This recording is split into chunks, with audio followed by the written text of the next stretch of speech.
Bonjour tout le monde, je m'appelle Michael, je suis un des fondateurs de Otila. Je suis là avec Nico Ramirez. Bonjour. Bonjour, ça devient très formel. Un très bon ami et aussi le fondateur de Team Envol. Et ce que tu as fait pour le sport, c'est vraiment génial parce que non seulement tu es un de nos meilleurs coureurs depuis 8 ans, mais aussi tu as créé cette équipe et vous êtes dans combien de pays maintenant? Maintenant, on est dans 28 pays. 28 pays. On a environ 250 membres dans le club, dans l'équipe, dans la communauté. Et ouais, on est dans 28 pays. Alors, nous, on dit que c'est un petit peu le pays en vol. Vous êtes l'équipe en bleu. Et c'est vraiment merci de tous nos cœurs pour ce que tu fais et ce que tu ramènes au sport avec ton énergie et ton expérience qui est vraiment très très bien. Et je pense qu'il y a beaucoup de monde partout dans le monde qui comprennent ce que tu rapportes à ces gens-là, à ton équipe. Et il faut vraiment avoir l'expérience de l'intérieur d'Envol pour savoir ce que tu fais. Tu fais beaucoup pour nous, mais pour l'équipe, énormément. Nous sommes ici aujourd'hui, on est dans l'archipel de Stockholm, même si on est dans le forêt, et on a 9 semaines au championnat du monde, Otila The Swimrun World Championship, notre 17e, et ça va être une année, je pense, assez intéressante. En 2019, on a vu qu'il y avait, c'était un peu comme le cyclisme à l'avant de la course avec les équipes qui voulaient pas prendre de l'avance, qui se regardaient un petit peu, qui allait tirer et qui n'allait pas tirer. Et en 21, il y a tout le monde qui partait comme des fusées et c'était la chasse. Et pour cette année, tu penses que ça va être de quelle manière? Cette année, déjà, il faut voir qui sera sur la ligne de départ. Ouais. Déjà, bon, en 2019, tout le monde se regardait un petit peu, comme tu dis, mais bon, ça allait quand même très vite. Oui, oui. Ça se regardait, mais ça allait vite. Mais je n'oublierai jamais ce que j'ai vu sur le Pig Swim quand il y avait 4 équipes qui s'arrêtaient et personne ne voulait nager parce qu'ils ne voulaient pas tirer. Et c'était impressionnant de voir. Ouais, parce que bon, c'est un gros effort d'être devant, de nager devant et d'avoir les gens qui les traîner dans les pieds. Ouais. Mais cette année 2022, tout peut arriver. Je pense que ça va être un peu la chasse aux bons nageurs. Ouais. Il y a de très bonnes équipes de nageurs chez les hommes et je pense que ça va partir vite d'entrée et il va y avoir un bon groupe d'équipes hommes et d'équipes mixtes qui vont essayer de recoller un peu sur les parties course à pied ou de ne pas perdre trop de temps. Ouais. Et après, bon, je pense que c'est très ouvert au niveau du classement cette année pour le top 5 au général. Ouais. Et chez les mixtes aussi, je pense que c'est la bonne année pour voir des équipes mixtes sur le podium. Total, ouais. Ou pourquoi pas même pour gagner. Ouais, il y a des bruits qui courent, qu'il y a des équipes qui essayent vraiment de se mettre au total. Parce qu'on se rend compte que plus les courses sont longues et plus les parcours sont techniques, bien les temps entre les hommes et les femmes sont quasiment les mêmes, voire les femmes vont même plus vite sur les fins du parcours. Pourquoi Alors c'est un peu, il y a aussi les hommes ils partent vite et puis ils explosent un peu alors que les femmes arrivent à mieux se gérer sûrement, elles arrivent à finir plus fort. Bon, pourquoi pas? Et ça peut être une exactement la même chose qu'on a vu pendant les courses de raid, que à la fin des longs parcours, il y a un grand changement d'allure entre les hommes et les femmes et que les femmes sont vraiment plus à l'avant et qui tirent. Et on le voit aussi. Ça s'est vu dernièrement sur des manches de Otila. Ouais. Et aussi, bon, après chez les femmes, je pense que c'est assez ouvert cette année. Ouais. Je pense qu'il va y avoir des nouvelles équipes sur le podium, dans le top 5. Donc je pense aussi. Ça va être une belle course. Puis après, bon, il faut voir les conditions aussi. Il faut voir. Déjà, il faut être sur la ligne de départ. Et après, il faut faire une bonne course. Et il faut voir après à l'arrivée son temps et son résultat. Et toi, avec ton expérience, tu as fait 6 6. tu as fait 6 ETLE et dans l'entretemps, on apprend beaucoup de choses. Tu amènes maintenant des groupes sur le parcours pour les montrer le parcours et aussi pour affûter leur expérience ou quels sont pour prendre de l'expérience. Pour prendre l'expérience même, merci. Et je pense que s'il y a quelqu'un qui connaît le parcours aussi bien que Mats et moi, c'est peut-être toi. Je connais bien. Ouais.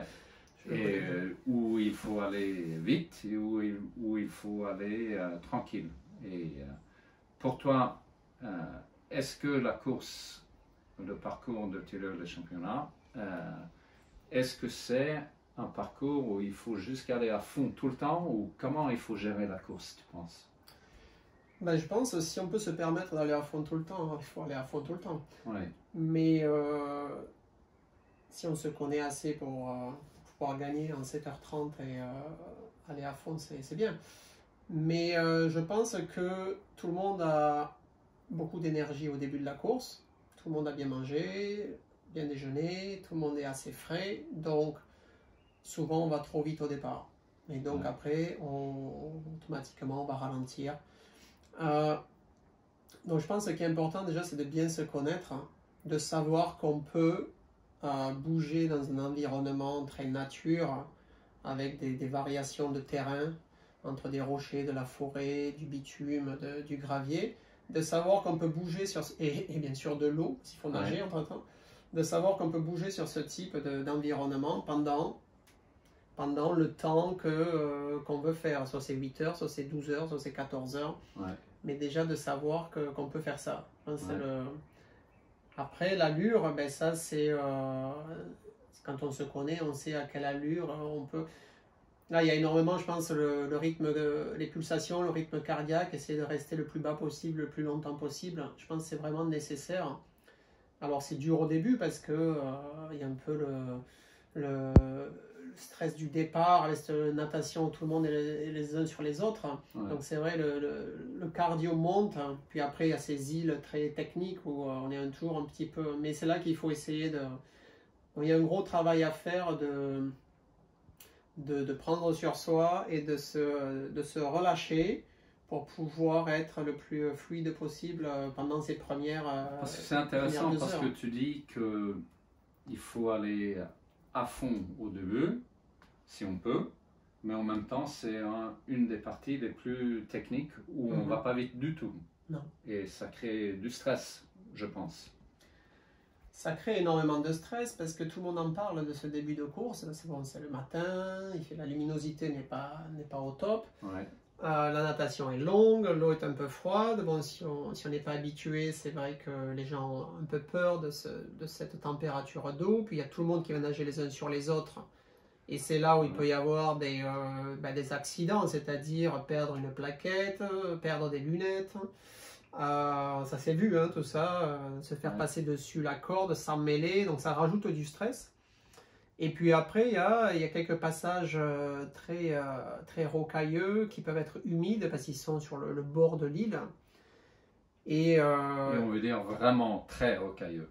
Très rocailleux, oui, c'est des rochers. C'est courir sur des rochers humides, surtout si on ne sort pas de l'eau en premier.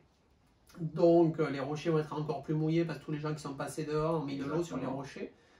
Mais là, c'est vrai que ma recommandation, c'est d'être le plus relâché possible, le plus souple, de rester concentré, toujours concentré, surtout rester concentré quand vous faites des petites tâches comme par exemple ouvrir la combinaison, comme par exemple prendre un gel et manger. C'est là qu'on perd un peu la concentration où on met nos pieds et c'est là qu'on va se tordre une cheville, c'est là qu'on va tomber, trébucher. Alors, ça fait pas forcément mal au début de la course de trébucher et de taper un peu contre les rochers, mais ça, on va le ressentir au bout de 8-10 heures de course. C'est là qu'il y a tous les petits bobos qui vont ressortir et c'est là qu'on va vraiment perdre beaucoup de temps. Et dès qu'on arrive sur Ron Murray, la première vraiment grande île, on peut aller un peu plus vite, mais il ne faut pas se prendre la tête parce que on va vraiment pas très vite au début sur les deux premières îles, quoi.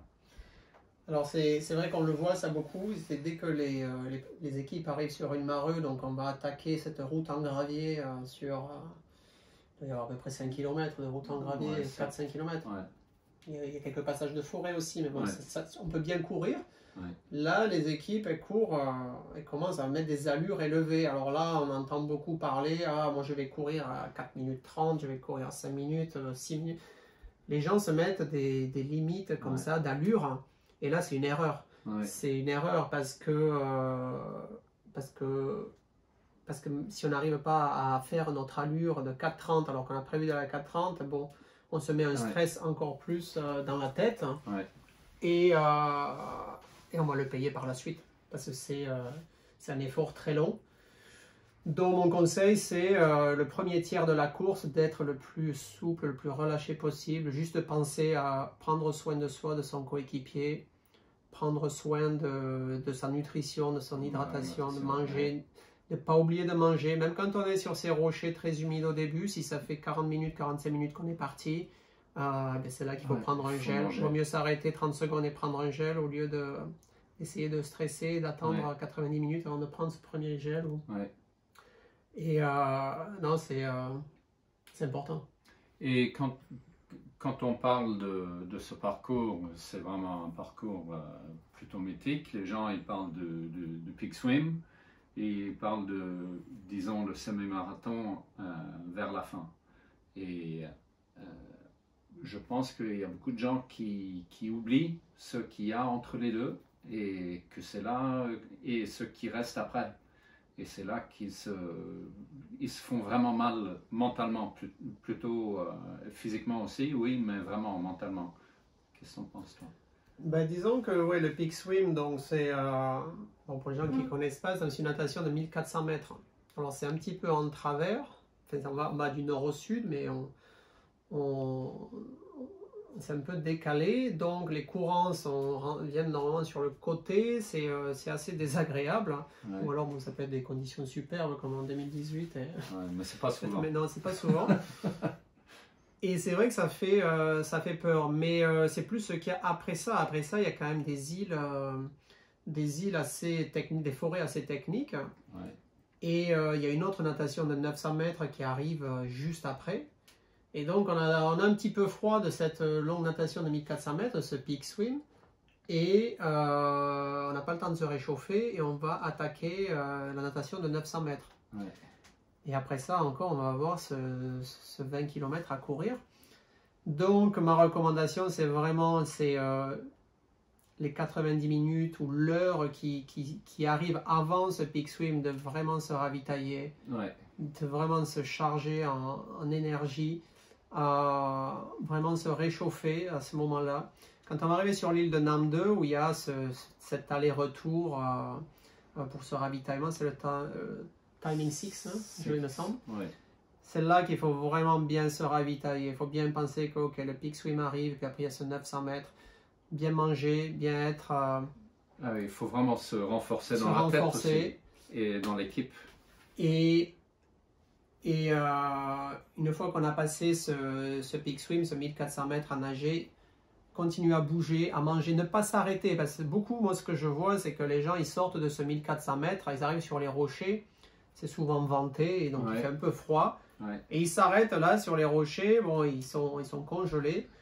Au lieu, non, il faut bouger. Bouger. Et même si l'eau elle est à 15 degrés ou 16 degrés, les gens ils ont froid, je pense, avec l'attrition, on dit peut-être, avec le temps qu'on a passé sur le parcours avant. On est fatigué et on n'a pas assez de nutrition.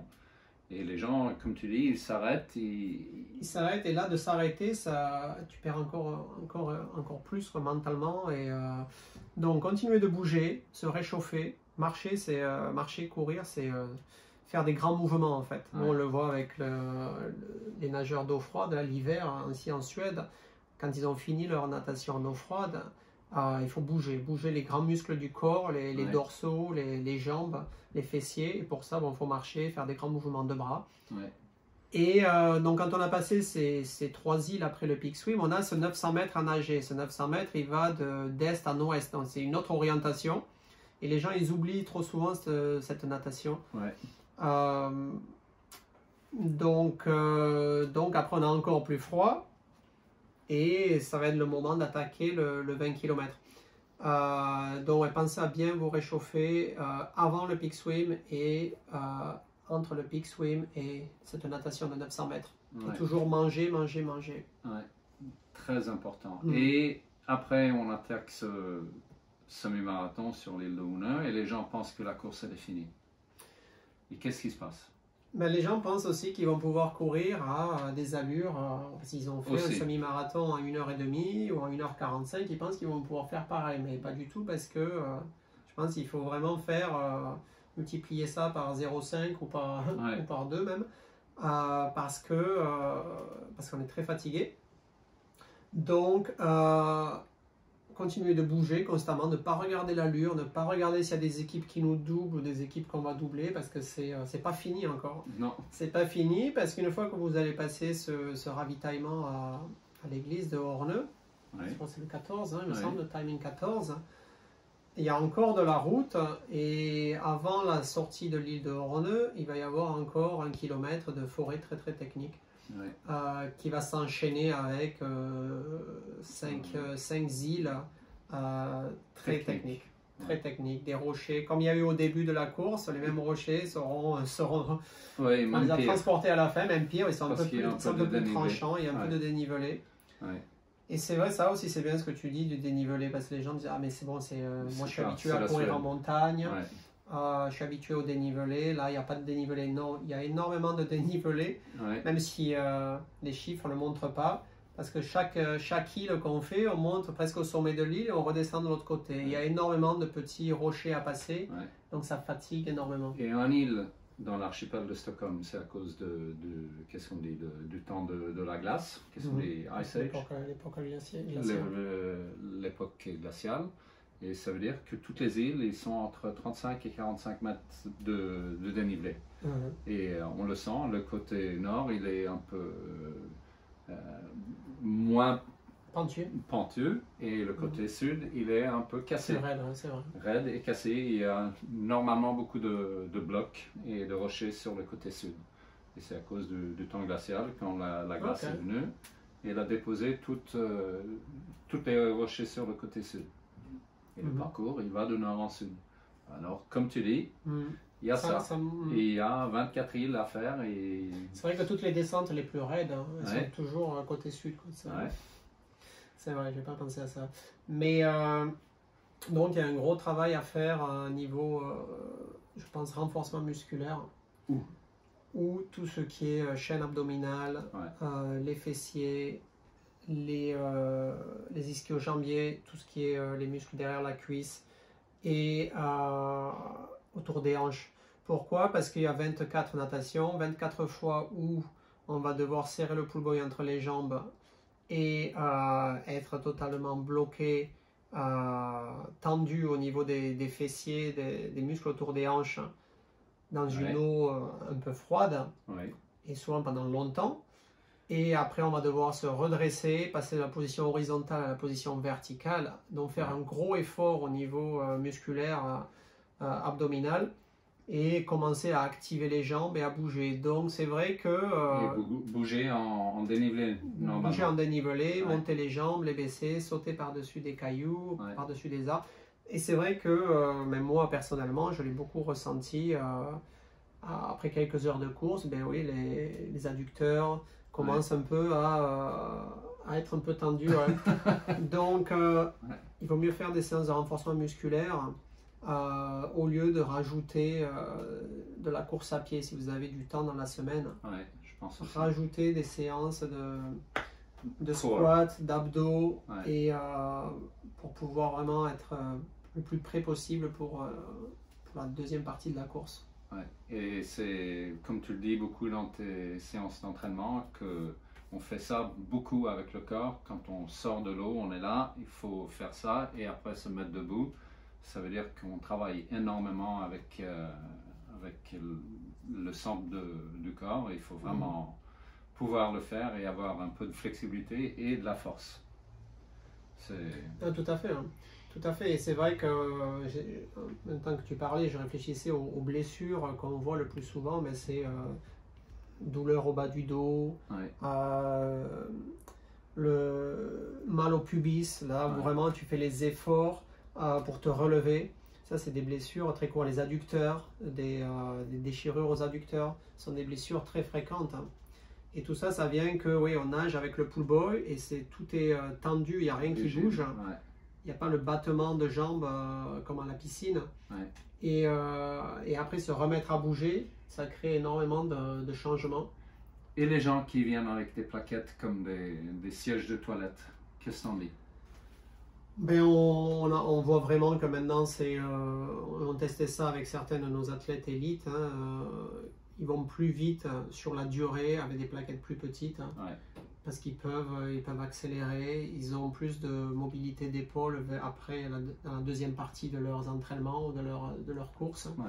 Donc, à moins que vous soyez vraiment un super nageur et habitué à nager avec des grosses plaquettes depuis longtemps. Autrement, non, il vaut mieux partir une taille en dessous, voire 2 tailles en dessous.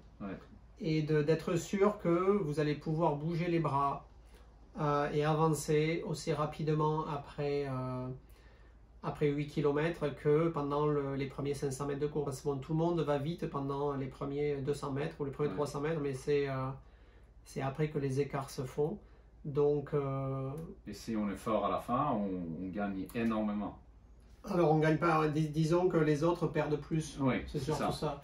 Le but, c'est d'avancer toujours à cette allure constante. C'est sûr, de pouvoir accélérer, c'est bien, mais bon, c'est...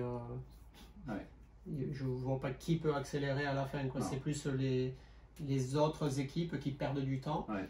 Soit parce qu'ils n'ont plus de bras, parce qu'ils ont trop tiré d'eau avec des grosses plaquettes, soit parce qu'ils ont des douleurs, soit parce qu'ils sont fatigués. Donc c'est vraiment gagner en expérience sur cette endurance musculaire. C'est surtout ça qu'il faut travailler. Il y a encore assez de temps, hein. Il y a 9 semaines. Hein. Et ce qui est intéressant aussi, c'est que pour moi je suis à la ligne d'arrivée, je vois tout le monde arriver. Et quand on voit des grandes courses d'endurance, on voit souvent les premiers qui arrivent et ils sont même pas fatigués, quoi. Et là, on voit tout le monde qui vient, au début de la course, et c'est plutôt au milieu, les gens sont les mieux quand ils croisent la ligne d'arrivée. Mais les premiers, ils sont vraiment, vraiment très cassés. Et on le voit dans le film de l'année dernière, Adriel et Oscar, quand ils sont sur les dernières îles, ils ne bougent même pas. Et ils ont peur qu'ils vont se faire attraper. C'est exactement ce que tu dis, c'est le travail musculaire à la fin. Là, on parle quand même d'athlètes qui sont très forts, mais ils ont tellement donné pendant toute la course que ils n'avaient plus grand-chose à la fin.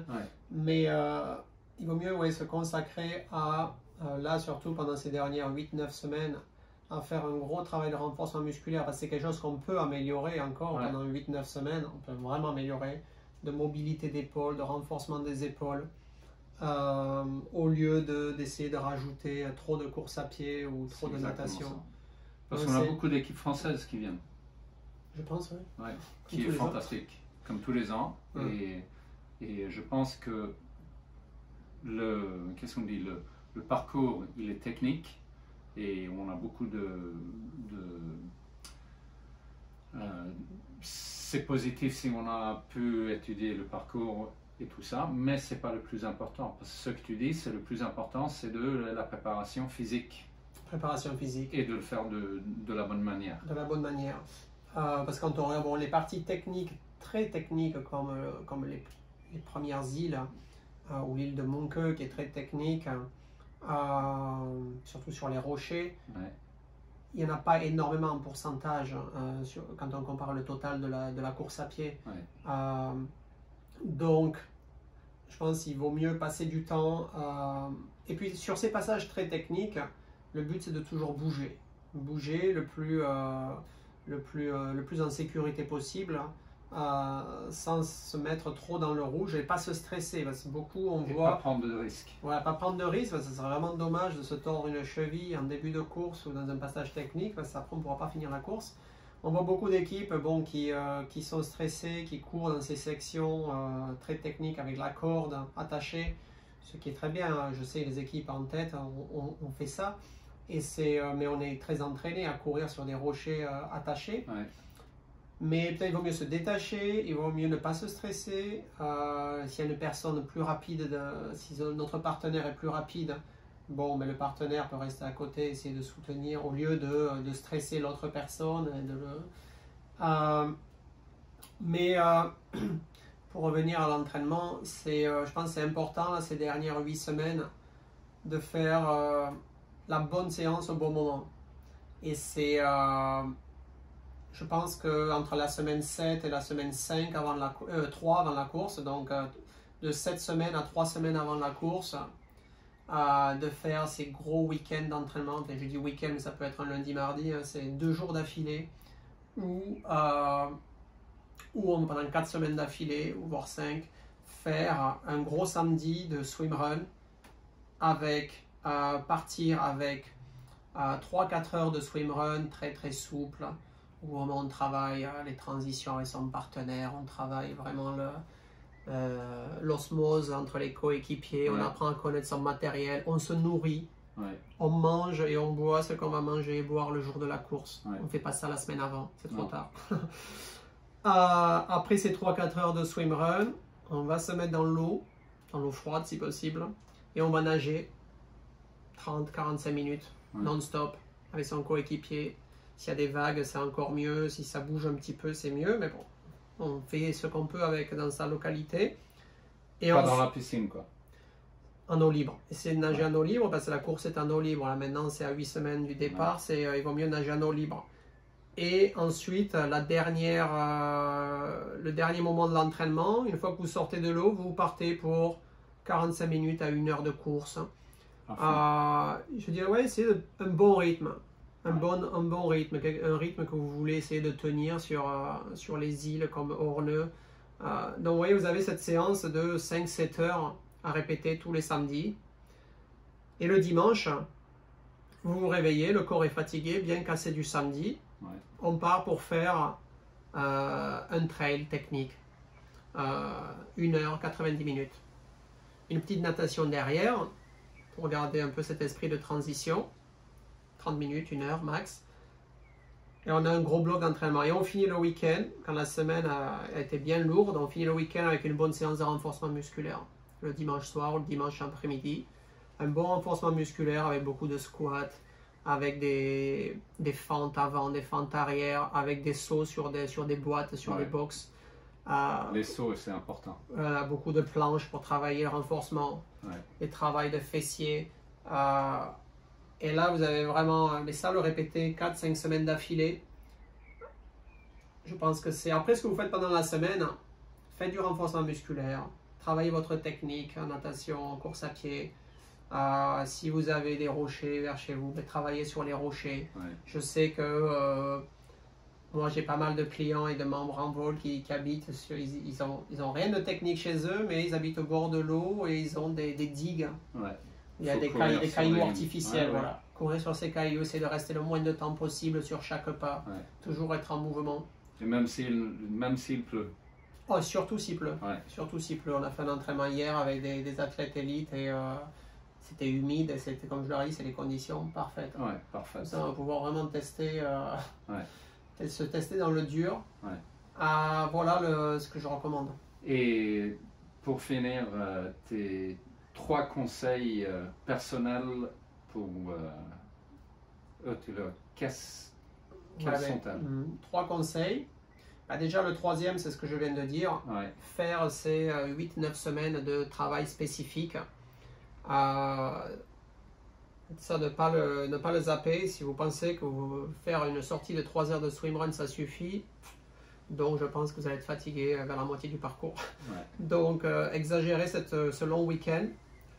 Le 2e conseil, ça va être de bien se connaître soi-même, de savoir ce qu'on est capable de faire, de ne pas de ne pas se voir trop beau ou pas assez beau, hein, de savoir que ok, on peut faire 12 heures sur ce parcours, donc on va viser ça, et de se connaître, de connaître son matériel. Ça, c'est des détails. On est à 9 semaines de la course, vous devriez déjà savoir quelle combinaison vous allez mettre, quelles chaussures vous allez mettre, combien de gel vous allez prendre. Tous ces trucs-là, ça doit être... Qu'est-ce qui se passe avec les pieds après 12 heures? Voilà, est-ce que mes pieds vont avoir des ampoules? Est-ce que les chaussures vont me faire mal après 5 heures? Tout ça, c'est des choses à savoir. Si vous ne le savez pas encore, ben, il faut le savoir. Allez-y sur une sortie longue et essayez. Et aussi connaître son coéquipier. Connaître son coéquipier, quand est-ce qu'il a ses coups de moins bien, quand est-ce qu'il se sent bien, où c'est qu'il a ses moments forts ou pas. S'il ne mange pas ou s'il ne mange pas, qu'est-ce qui se passe? Exactement, ça c'est très important.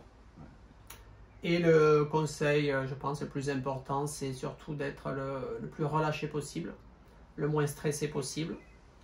C'est une aventure avec un ami, normalement. Ouais. Et il faut que ce soit fun. Et il faut penser que déjà, il faut arriver sur la ligne de départ. Donc déjà, si vous stressez, je sais qu'il y a des gens qui stressent, ça fait plus d'1 an. Ouais. Si vous stressez 9 semaines avant la course, comment vous allez être le matin de la course sur la ligne de départ? Vous allez jamais pouvoir prendre le départ, vous allez faire un malaise. Donc, relâchez-vous. Essayez d'être le plus relax possible, et pareil pour votre partenaire. Et soyez en forme le jour sur la ligne de départ. Ça ne sert à rien de regarder ce que font les autres à l'entraînement, parce que de toute façon, à moins qu'on s'entraîne avec eux pour savoir exactement ce que les autres font, c'est impossible. Donc, regardez déjà ce que vous faites, de quoi vous êtes capable. Et quand vous êtes sur la ligne de départ, essayez d'être le plus relâché possible, ça va être une super journée. Avec la grosse banane. Voilà, le grand sourire. Et ne regardez pas les autres, parce que vous ne savez pas ce qu'ils ont fait les autres à l'entraînement. Il y a 8 heures, 10 heures, 12 heures, 14 heures de course. Vous verrez à la fin votre classement. Déjà, il faut être sur la ligne de départ et après arriver à la ligne d'arrivée. Ouais. C'est beaucoup déjà. C'est déjà beaucoup. Et le stress. Le stress, il faut arriver à ne pas être stressé parce que c'est négatif. Parce que si cette course et ce parcours, c'est une rêve à réaliser, il faut aussi apprécier la rêve et de ne pas y aller comme si on allait à la guerre, parce que c'est pas la guerre, c'est quelque chose de fantastique, une expérience qu'il faut vraiment se prendre le plaisir et le partager avec soi-même et avec son partenaire et avec tous les autres qui sont là, parce que c'est là où il y a l'énergie qui est là. Et les 3 composantes, elles marchent ensemble. Si vous n'êtes pas assez entraîné, vous allez stresser. Si vous ne connaissez pas vos chaussures, que les lacets se défont dès que vous allez dans l'eau, ça va vous faire stresser. Donc c'est pour ça qu'il y a tout qui... il y a un gros travail sur soi-même à faire. Et si vous savez que vous êtes bien entraîné, que vous avez le bon matériel, il y a assez de temps pour tout ça, il reste 9 semaines, donc le stress devrait diminuer. Ouais. Et si vous faites votre course, le jour de la course, le plus fluidement possible, sans vous mettre de pression horaire ou de position, vous verrez le résultat à la fin et vous risquez d'avoir des bonnes surprises. Ouais, je pense aussi. Merci Nico. Et merci pour tout ce que tu fais pour notre sport. Et, on va continuer. Je pense qu'on n'a pas de choix. Non. Et aussi, bonne chance pour ton projet, quel qu'elle soit. Ouais, on verra et on se voit souvent. C'est ça qui est bien. Merci Michael. Merci mon ami. Merci.